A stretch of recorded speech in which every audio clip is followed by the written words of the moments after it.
Your Royal Highnesses, esteemed Nobel Prize laureates, Excellencies, ladies and gentlemen. On behalf of the Nobel Foundation, it is my great honor and pleasure to welcome you all to the 2023 Nobel Prize award ceremony. In particular, I wish to welcome the Nobel Prize laureates, their families and friends. Earlier today in Oslo, Narges Mohammadi was awarded the Nobel Peace Prize in her absence, and I quote, for her fight against the oppression of women in Iran and her fight to promote human rights and freedom for all, end of quote. Her absence was due to her being imprisoned together with many other prisoners of conscience in the notorious Evin prison in Tehran. In spite of these circumstances, her strong message, smuggled out of prison and read by her children, is finally won. We look forward to receiving her family here in Stockholm in a few days. The message of Alfred Nobel, transmitted to us through his will, is equally clear. He believed in the unique powers of science, literature, and action for peace to help transform the world to the benefit of humankind. And for all of this, international collaboration and respect for knowledge are key.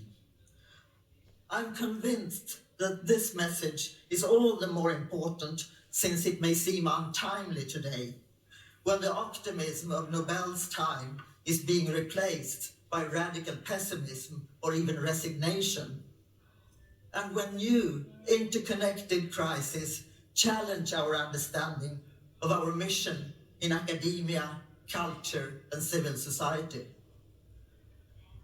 But on the contrary, I'm convinced that at this moment in history, with increasingly polarized views which tend to tear our societies apart, with democracies being undermined, and with wars and conflicts throughout the world, which continue to cause so many victims, we need more than ever to keep Nobel's vision in mind.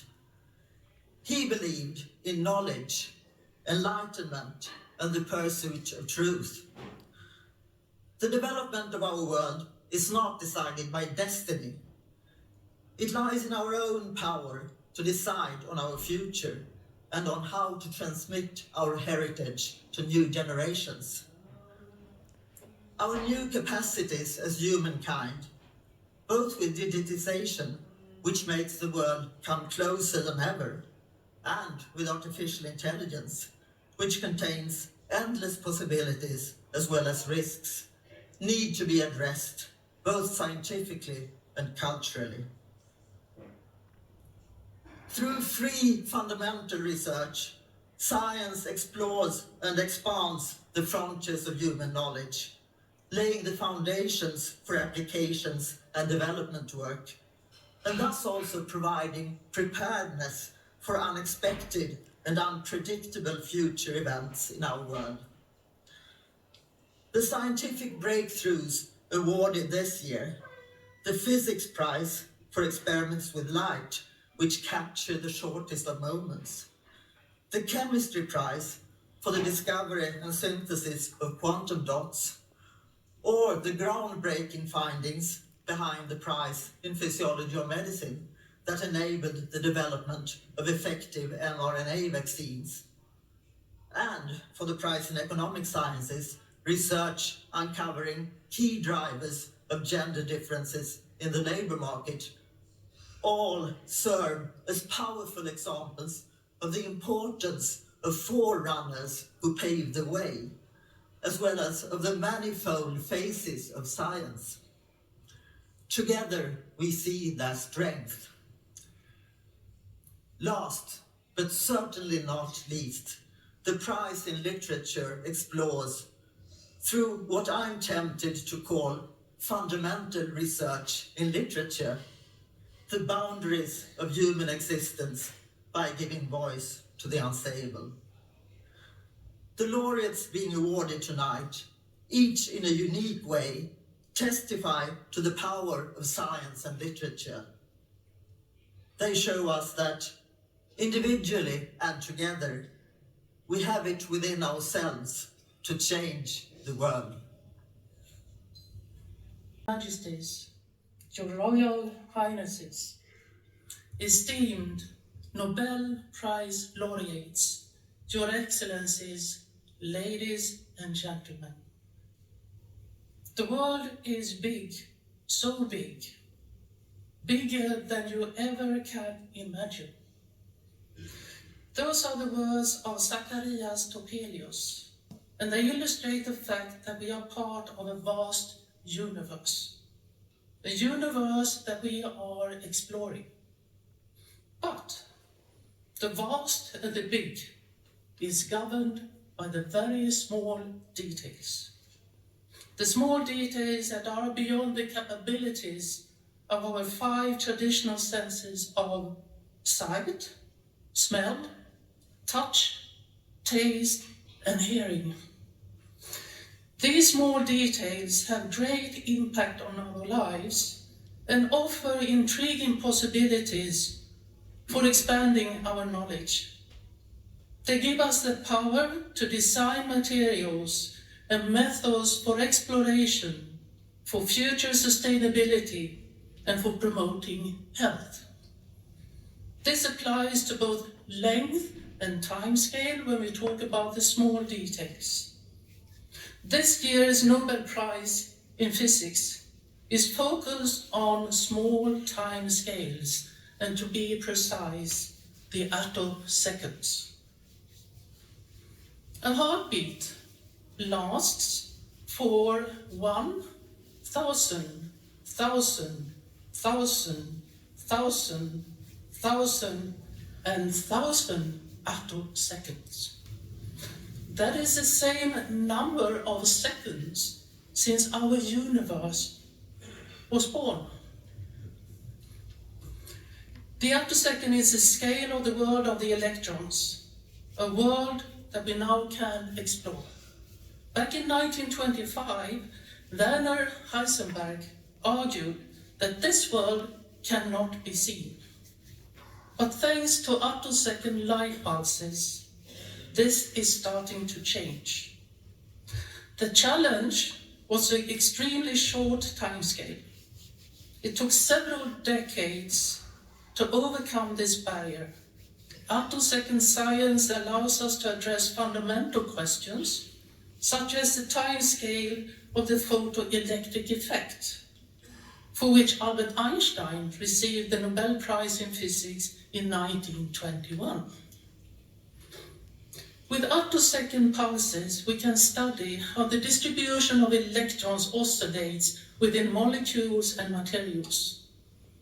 The information about charge fluctuations holds secrets and solutions to how to control electronic migration. With attosecond chemistry, specific chemical bonds can be selectively broken or formed, giving us the control to tailor new materials. With attosecond physics, we can study charge transfer processes in materials, and they are the key elements in the function and optimization of solar cells, batteries, catalysts, and electronics, as a few examples. The origin of this year's prize can be traced to the late 1970s and the early 1980s, when atoms in strong laser fields were studied. Our laureates discovered that it was possible to generate attosecond light pulses by controlling the interaction between lasers and atoms. They developed methods for measuring the duration of these pulses. They also developed techniques for generating both pulse trains and individual pulses. Emeritus Professor Augustini, Professor Dr. Kraus, and Professor Anne Lollier. You have been awarded the 2023 Nobel Prize in Physics for experimental methods that generate attosecond pulses of light for the study of electron dynamics in matter. It is an honor and a privilege to convey to you the warmest congratulations of the Royal Swedish Academy of Sciences. I now ask you to step forward to receive the Nobel Prize from the hands of His Majesty the King.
Your Majesties, Your Royal Highnesses, esteemed Nobel Prize laureates, ladies and gentlemen. Materials can have strikingly different properties. For example, materials can be hard, soft, or brittle. They can be transparent, reflective, or colored. They can conduct electricity and heat, or they can be good insulators. They can be magnetic or non-magnetic, or melt at high or at low temperatures. When humans have discovered new materials, according to quantum mechanics, the properties of a material could be completely changed if it was made so small that it was only a few atoms across. In other words, it should be possible to modify a material's properties just by adjusting its size without changing its composition. For example, if particles were made small enough to squeeze together the electron's quantum wave, the electron should be able to store more energy, and which they could then release to a bright photon, so that larger particles would emit red light and smaller particles blue light. Let me illustrate this. If you think of my fingernails as materials, you can see they have different sizes, but they look all the same. If they were at the nanoscale, then a large fingernail might look red, a smaller one might look blue, and with all colors in between. For several decades, this remained a purely theoretical prediction. It seemed almost impossible to make particles consisting of a specific number of atoms with the required perfect crystallinity and pristine surfaces. Alexei Yakimov solved this challenge using glass-making methods.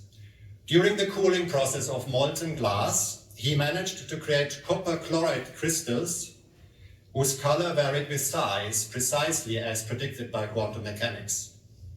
He had discovered that it was possible to make quantum dots. Louis Bruce paved the way to producing quantum dots that were free in solution using standard chemical methods. His discovery triggered a wave of interest in learning how to make these new nanostructures, these new nanomaterials, and in using them for exciting applications. At first, however, it was difficult to produce quantum dots of sufficiently high quality and in large enough quantities. Munji Bawendi developed an ingenious chemical method that produced very high quality quantum dots that was that could be modified to create more complex structures and was scalable to industrial production levels. The discoveries of this year's laureates have made decisive contributions to the interdisciplinary field of nanoscience. Nanotechnology is about making structures 1,000 times smaller than a strand of hair and using them for better, safer, and more powerful devices and technologies. Quantum dots specifically are used to explore the inner life of biological cells, to improve screens and the quality of energy-saving LED lighting, and to mark tumor tissue during surgery. There's also intensive research into using quantum dots for improved solar cells in flexible electronics or in future quantum communication. Munji Bawendi, Louis Bruce, and Alexei Yakimov, your discovery of quantum dots and how to make them has opened up a new way of designing materials and helped catalyze the field of nanoscience. This is a truly great achievement for the benefit of humankind. On behalf of the Royal Swedish Academy of Sciences, I wish to convey you our warmest congratulations. May I now ask you to step forward and receive your Nobel Prizes from the hands of His Majesty the King.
Majesties, Your Royal Highnesses, esteemed Nobel Prize laureates, ladies and gentlemen. DNA is the genetic blueprint that defines what we are. A fish, a honeybee, a lemon tree, or a human. RNA is less well known but equally important. Messenger RNA, or mRNA, carries genetic information and acts as a template for protein production. Thousands of different mRNA molecules are present in each of our cells at any given time, instructing the cells how to develop and what functions to execute. Conversion of DNA to mRNA to protein is an evolutionary conserved process that is common to all forms of life. Messenger RNA was first defined by Jacob and Monod in 1961, a discovery that was awarded with the Nobel Prize in Physiology or Medicine in 1965. Although the identity and function of mRNA has been known for over 60 years, and mRNA is routinely used in most modern medical research laboratories, the term has remained largely obscure outside the scientific community, until recently. This year's Nobel Prize laureates in Physiology or Medicine, Professor Katalin Karikó and Professor Drew Weissman, have ensured that the term mRNA is now broadly recognized. Most of us present here today have received one or several mRNA vaccine doses in our arm, a process that directs some of our cells to produce the encoded protein for a short while. If the mRNA encodes a foreign virus protein, such as in the case of the COVID vaccines, this will alert our immune system to stimulate a response against the virus, protecting us against disease should we later become infected. RNA molecules are elegantly simple in their composition, with just 4 building blocks, nucleotides, linked together in different order to encode any protein of interest. Katalin Karikó, an expert mRNA biochemist, and Drew Weissman, a skilled immunologist, shared a vision of using mRNA as a generic carrier of information for clinical applications. But early results showed limited success. Carrico and Weissman realized that to achieve their goal, they needed to understand how our cells respond to different forms of RNA at the molecular level. In a breakthrough discovery published in 2005, they demonstrated that mRNA produced with standard nucleotides evoked an undesired inflammatory response in our cells. They found that this reaction was circumvented when one of the 4 nucleotides was chemically modified to mimic our own mRNA. This finding provided a solution to a major problem previously facing all mRNA-based clinical applications, propelling the mRNA technology into a whole new era. The discovery by this year's Nobel Prize laureates in physiology or medicine surprisingly enabled the development of effective vaccines that helped control a devastating pandemic and save millions of lives. 15 years later, in 2020, the scientific community, together with governments, the private sector, and regulatory authorities, demonstrated that it's possible to greatly reduce the time needed for vaccine development in situations where this is urgently needed. Science communication is challenging. A silver lining of the pandemic was the opportunity to increase public's awareness and knowledge about infectious threats and how our immune system functions. Terms like mRNA, virus variants, antibodies, T cells and B cells are now common to most people understand these terms. And surveys demonstrate that the public's trust in scientific research increased during the pandemic. The basic research performed by the 2023 laureates in physiology or medicine no doubt contributed to this. This year's prize is very much in the spirit of Alfred Nobel, a groundbreaking contribution to the greatest benefit of humankind. Dear Professors Carrico and Weissman, on behalf of the Nobel Assembly at Karolinska Institutet, it's my great joy and privilege to convey to you our warmest congratulations. I invite you now to step forward to receive the Nobel Prize from the hands of His Majesty the King.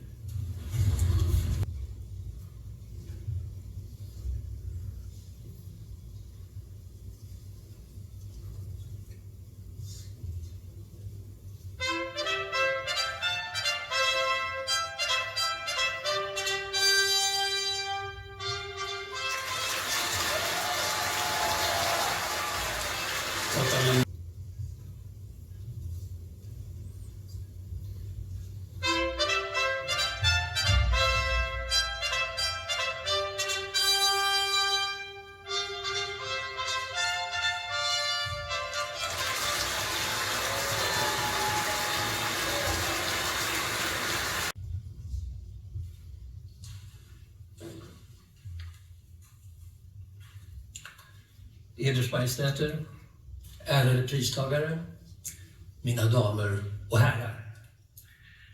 Att träda in i Jon Fosses värld är att komma till en trakt av största oro och beslutsvånda.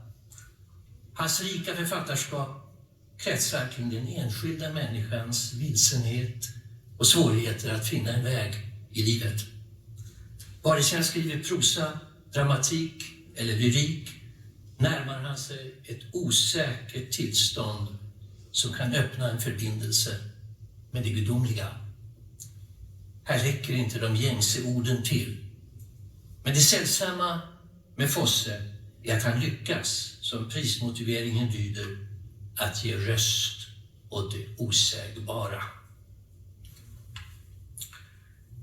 Redan tidigt fångar Fosse det osägbara i det lilla prosastycket "Jag kunde inte säga det till dig". Vi möter en gammal man som inte kan bli kvitt det glimrande minnet av något han inte förmått säga till sin älskade genom alla år. Han kan inte glömma hennes blick där hon sitter ensam vid ett bord i skolmatsalen. Och minnet har obevekligt bitit sig fast i honom. Inte ens på hennes dödsbädd är det möjligt. Ord och liv har glidit isär. Men när Fosse ger den gamle röst åt det omöjliga förvandlas det till en berörande elegi och triumf över språklösheten. I det sena storverket Septologin som fullbordades 2021 är huvudpersonen Asle en åldrad målare som med bön vänder sig till en gud bortom alla begrepp och föreställningar i den kristne medeltidsmystikern Mäster Eckharts anda. Men både i det tidiga prosastycket som jag nämnde och i den sena romanen är huvudpersonen uppfylld av en oro som skapar en spänning mellan det vardagliga och det gudomliga. Det är denna oro som ger hela författarskapet en inre dramatik. Jon Fosse är ingen svår författare. Han använder de enklaste ord och skriver om erfarenheter som vi alla har en relation till. Separation, död och sårbar kärlek. Det svåra hos Fosse rör snarare vår beredskap att öppna oss för den existentiella osäkerhet som han ständigt rör vid. Men att han är en av samtidens mest spelade dramatiker vittnar om att också denna vånda kan delas av många. Det speciella med Fosses enkelhet är att den får djup och intensitet genom att upprepas och varieras. I Fosses tidiga gastkramande roman Stängd gitarr, där en mor låser sig ute och därmed skiljs från sin lilla dotter, är det paniken som blivit ett med språkformen. I den skimrande berättelsen Morgon och kväll övergår oron i förundran och djup förtröstan när den gamle Johannes en morgon håller på att dö och hans verklighetssinne börjar svikta. I Septologin blir den böljande prosan utan punkt 1 med målaren Asles irrande tankar och suger in läsaren med hypnotisk kraft. Antingen kretsar Fosse runt det osägbara som i de här verken, eller så väljer han tystnadens språk som i sin radikala förnyelse av världsdramatiken under 1990-talet. Med början i det internationella genombrottet Någon kommer att komma upptäcker han möjligheten att låta språklösheten ta kropp på scenen. På teatern måste allt inre komma ut och det som inte kan sägas måste också få en röst.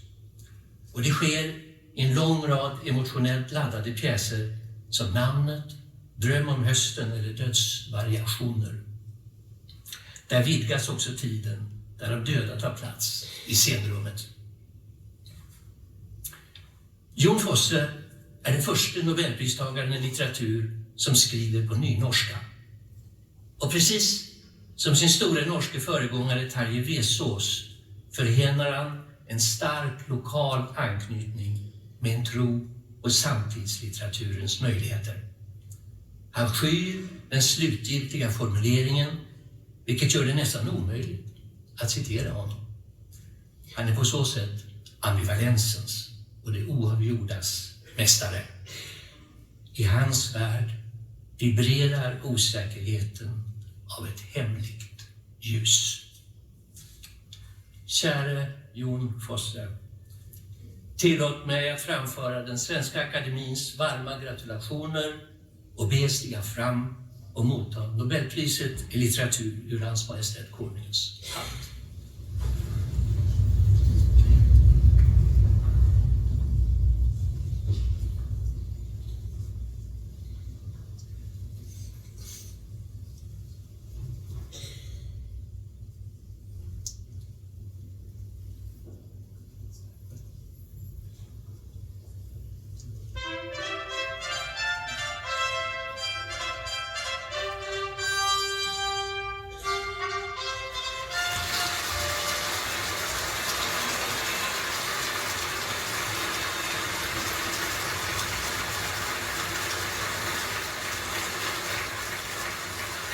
Sciences, esteemed Nobel Prize laureates, ladies and gentlemen, it is about time. This year's prize in economic sciences is essentially about time. Time should have the potential to be a great equalizer. Everybody gets the same daily allowance and get to choose how to spend it. But although the length of the day is equally distributed, its span is often not enough for the pursuit of life's many goals. Because raising children takes time. Engaging in a long educational program takes time. Investing in a career, climbing the promotional ladder, takes time. Claudia Goldin explains that women had to make choices about time under different constraints than men. These choices had economic underpinnings and were appropriate given the circumstances of the time and the ability of women to peer accurately into the future. The result, however, has been unequal outcomes in how much time women spend working in the labor force, in how much they earn when they work. It is about time, because living conditions change over time. Goldin shows how a host of technological advances in the home, refrigerators, vacuum cleaners, and washing machines freed up women's time during the past century.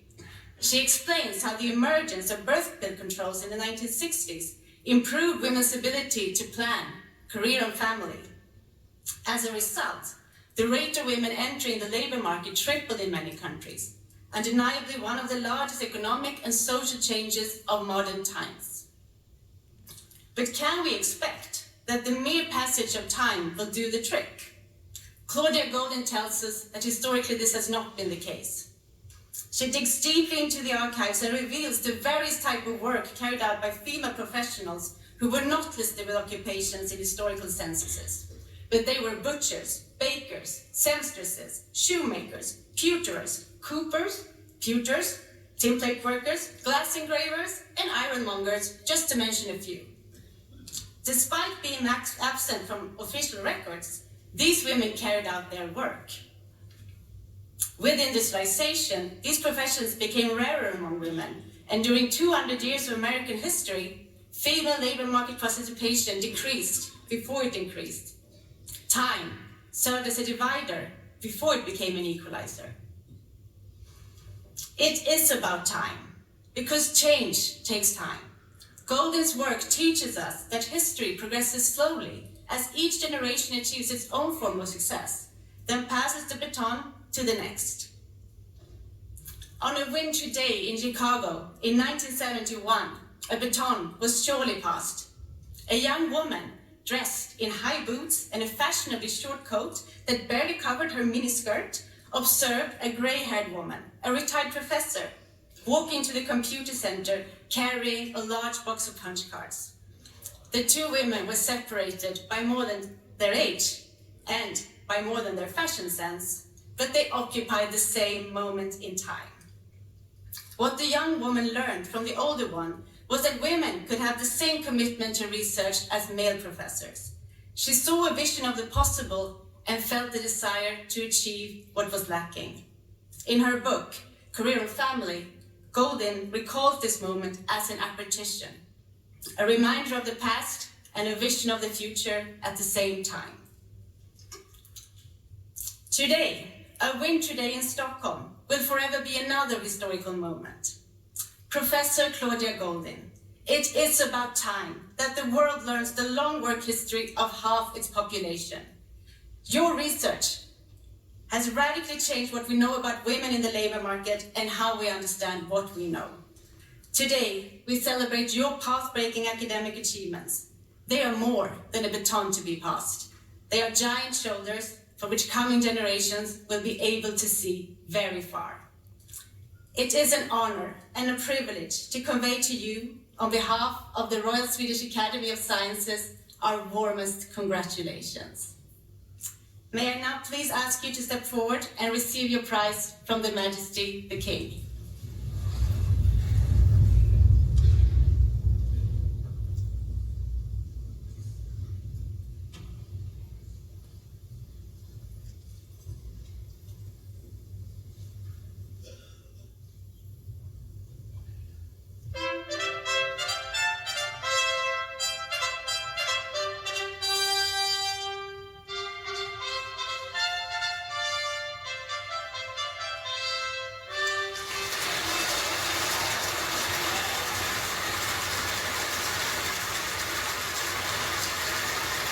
mycket.